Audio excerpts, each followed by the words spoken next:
Good morning, guys. Jumped on the internet first thing this morning and kind of flipped through some pages and checking out the social media stuff before I get my day going, and saw I had an alert for some news that Frank Miller has a comic book coming out this summer, apparently through Black Label at DC, of Superman Year One.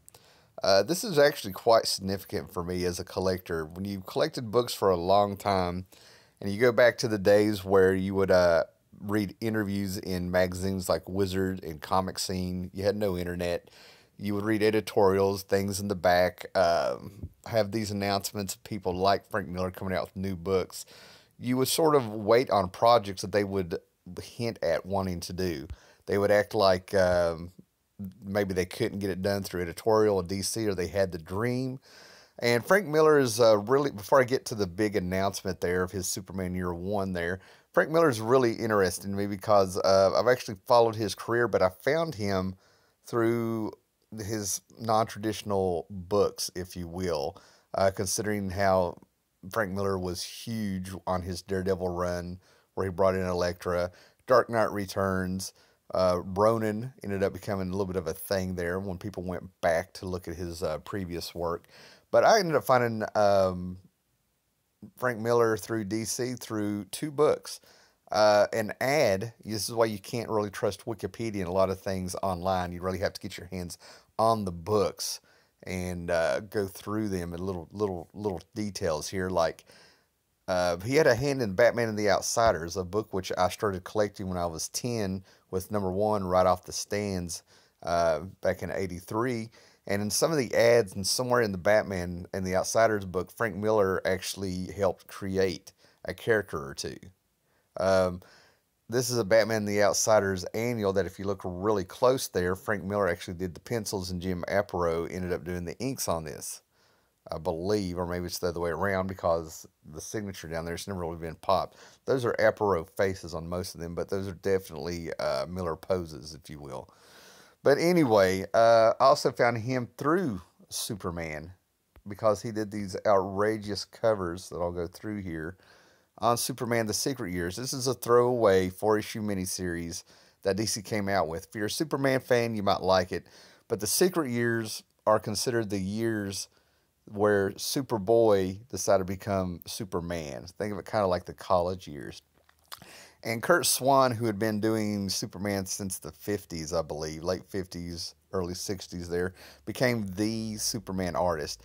And I'd seen reprints of Legion stories that Curt Swan had done, maybe a few books in here and stuff, but I always wanted him off the Superman books because he had been there for so long, and I wanted to see him do other books. It wasn't hating the artist, it was, let's see him doing something different. Little beknownst to little kids reading comics and stuff, job security in the comic book market wasn't something that you thought about, and being on Superman the book, you didn't really think about an artist not wanting to let go of that. You know what I mean? Like, it's sort of the big book at DC. But what grabbed me were these covers. They were such a different take on Superman that I had seen, different than what I'd ever seen before. Now, Frank Miller this is probably where I ended up knowing his name. I'd probably seen his artwork. I'd probably flipped through a book or two, don't get me wrong, but this is where I wanted to know who this guy was. I just loved his take on Superman, the grittiness of the brick wall behind him, the little details there with the bullets around him, the little smirk and the emotion in Superman's face. These were just real tiny things. The line work was so different. I was like, is this guy trying to be Kirby or not? But it was still something different. So this was the cover that really grabbed me. I ended up having to replace this one because this cover, out of all the books, disappeared. Did somebody steal it? I don't know. Was it a Miller fan? Who knows? But this was the one that really, really got me. By this point, I'd been collecting the series just for the covers to finish them up. So, I really totally got this. I really didn't like this cover here because Superman in between the eagle there, I took it quite literal that was really supposed to be a giant eagle and Superman is somehow flying between his wings. Just a little honesty there.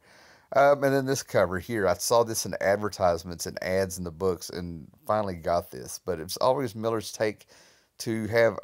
By this time, I knew that the artist really liked to draw on dark and use shade and shadows and a lot of ink. And to see him doing such a lighthearted character that's bright colors and meant to be out in the sun, really makes a really cool aesthetic. It's almost like a contradiction in itself. The style of Dark Miller meeting the bright colors of this Kryptonian. Very cool. Street level, known for street level heroes and grittiness and crime. Then he takes on the most powerful alien at the same time. So for me, Frank Miller on Superman has this wonderful contradiction that brings an energy. Now, of course, over the years, yeah, it's just over the years, his style got darker. He got older. He evolved as an artist, experimented, and then he kind of came back with did the Dark Knight 3, the Master Race there, and a lot of people were really shocked by how he could go from this to this. This is from Dark Knight 2, DK2, I believe, the sequel to Dark Knight Returns. Um, but for me, I have a lot of faith in this story because I think he's had the story in his mind for quite a while, if not already written, and he's just finally getting the script either together or he's finally digging out the script for this story. Pure speculation on my part from where it comes from. Frank Miller's artwork, career in comics at least, really took a 1-2 punch. When he came up with a sequel to Dark Knight Returns, and it came out around 9/11, he had to change some of the stuff in the books. Plus, he was also kind of getting off on how he shook people up and thought he had a lot of attention. But it had some missteps in the story. And then years later, he came out with All Star Superman with Jim Lee, which everybody was just so excited about. And it just ended up being more of a controversy than the story. And they never finished it. So a lot of people have lost a lot of faith in Frank Miller when it comes to his comic book work. When he did the third sequel to Dark Knight Returns, he got teamed up with a writer and there was an artist. And, my review of it is that was a safe book. So here we are years later, for me worrying about this. Oh, yeah, the significance, sorry, the significance of the Wizard magazine here is because I read this right off the rack back in, I think, 94. I collected Wizard. I still have the Wizards in my room. I have a ton of Wizards magazines. But in this one, Frank Miller actually said that he had a Superman story that he would love to put out one day. He hinted at it. If I remember this particular interview in here, this is a really fantastic issue of Wizard that I really think people need to track down. This is when Wizard was really good. But, Frank Miller really came off in this like, despite having the reputation of not liking Superman because of some of the ways that he treated him in his works, specifically Dark Knight Returns. Superman came off kind of like a buffoon or a puppet.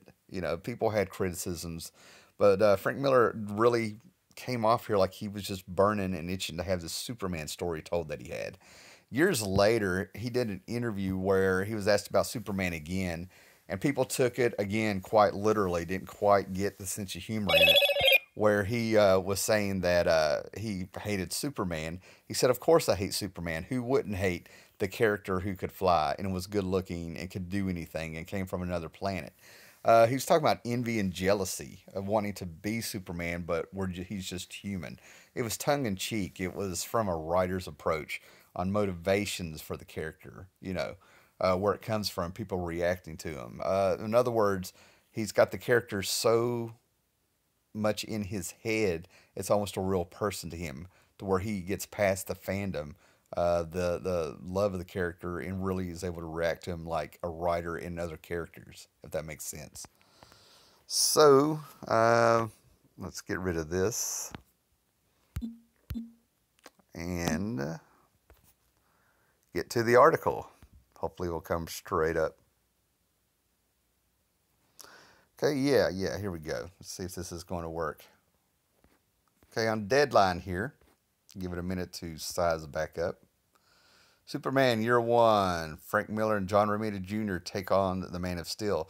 So right there we have two guys who are pretty much have worked together over the years at Marvel with Daredevil specifically. And first thing they've done is that this is going to be under a DC Black label, where they're supposed to be able to get by with more mature stories, if you will, and not be in continuity if they don't want it.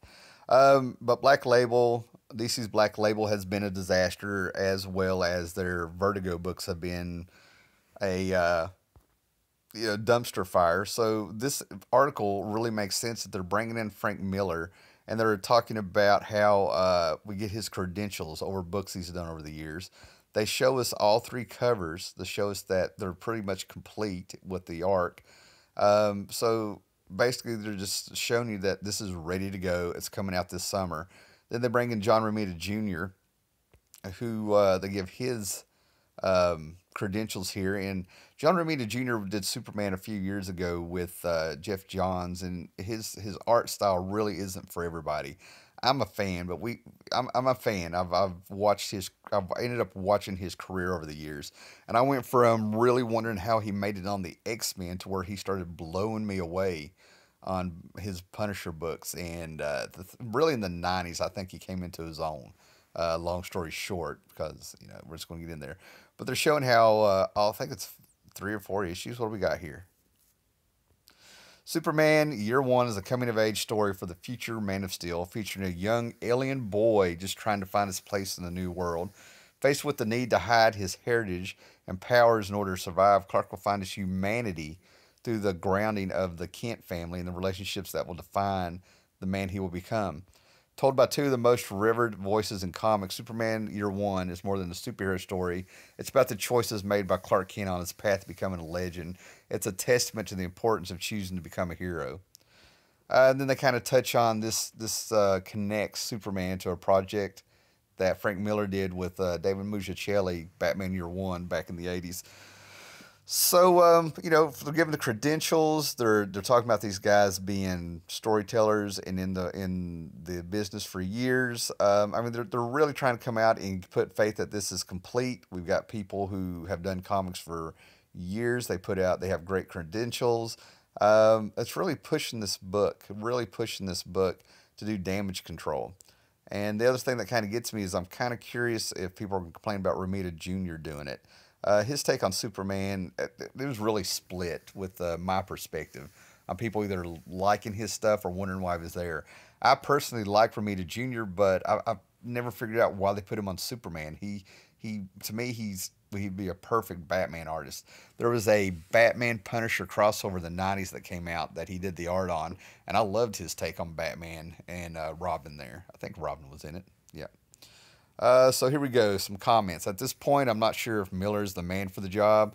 Do I really want to open up the book and see douchebag Soups bullying around poor Jimmy Olsen, all the while proclaiming that he's the GD Superman? Nah, I'm good. Here we go. That stigma, the 1-2 punch that I mentioned of Dark Knight, the sequel, Dark DK2, and All Star Superman, we're right there. Well, it's lucky you won't see one. Well, it's lucky you won't see that when you open the book. All Star Batman and Robin was one book out of Miller's entire bibliography. He tried something different after having given us multiple perfect Batman comics. Well, they're legendary. Well, it's neither here nor there. He said in multiple interviews and even in person that the book will be a love letter to Superman. So maybe get over that one comic from 15 years ago. The guys changed. People changed. Well, you don't know Frank Miller personally, I'm assuming, and that's a lot of fandom there. Hopefully it'll be good. I'm coming from the approach that he's had a Superman story in his head for so long that we could be getting a touch of older Frank Miller in there. Superman isn't a douchebag. You're just an a-hole. Wow.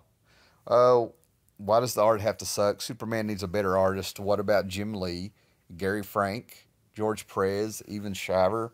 So many to choose from. No wonder Superman doesn't sell. Well, I can kind of answer that. Jim Lee's probably busy. He's already worked with Frank Miller, and it's probably, and let's say Jim Lee did want to do it. I would imagine the marketing people are like, whoa now, you and Frank have a black guy with All Star Batman. Let's just not revisit that and bring up some stuff. Gary Frank is busy doing Doomsday Book, and apparently it's taking him forever. George Perez has retired, and we know about Ethan. I'm assuming he means Ethan Van Sciver instead of Even Shiver. Um, Ethan Van Sciver is doing his own thing and pretty much claims to have been blackballed for being a Republican in comic books, so we can just move on.